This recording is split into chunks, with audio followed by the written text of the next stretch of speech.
Just look at that beautiful, beautiful black plumage with the white on the wings, the red face. The name Bateleur is believed to be derived from an old French word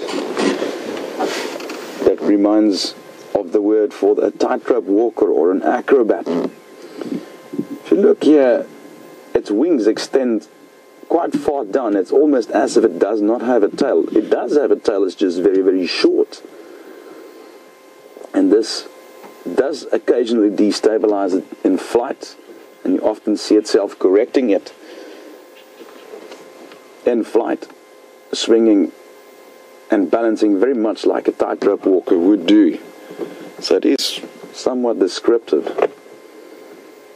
You'll often hear guides using scientific jargon. I'm not a big fan of that. However, this particular bird's got a really, really descriptive biological name, Pterothopus ecaudatus. The Pterothopus portion of it is actually Greek, referring to its pretty face or striking face. The ecaudatus, anything in Latin referring to caudal, caudus, or similar, it refers to a tail, and the E prefix to it is basically saying that there's a short or rudimentary tail. So the ecaudatus then refers to its very, very short tail. Pretty face, short tail. Very, very, very descriptive. Now this particular bird both takes small animals as prey, but also it's a specialist scavenger, very much like vultures do. And during my career, on numerous occasions, Bateleur has led me to fresh carcasses of animals that are dragged out into trees by leopards. They are often there long before the vultures. But it is an eagle, it's in what we call the snake eagle family, and it does take animals as prey as well.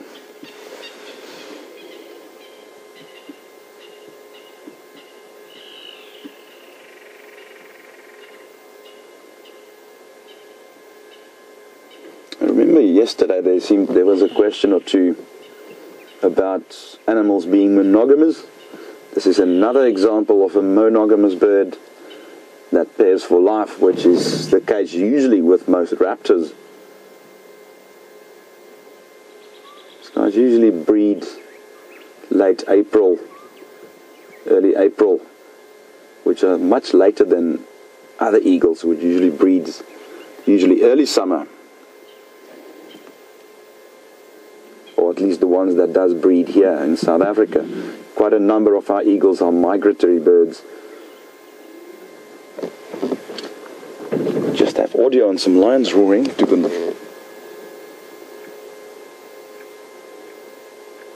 picked it up very briefly though. It was very faint. Yeah. It was very, very faint. I think those could have been the same ones that James had earlier. The dominant males. We're not far from where they last had them.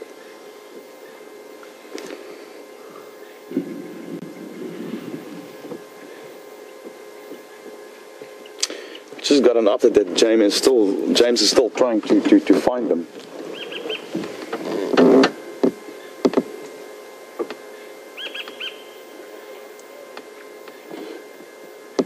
It just brought up a few pellets, which could be feather, bone,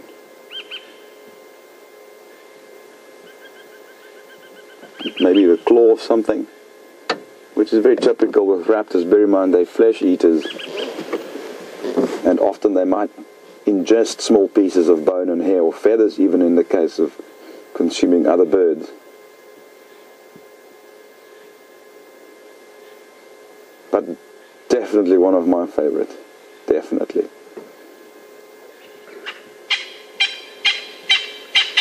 It might be worth us heading to Twin Dams and just seeing if those lions have them cross back onto our property. Scott suggests that we go to Twin Dam and follow up on that lion audio that we just heard in the distance. So what we're going to try and do is drive to that area and see if we can find them.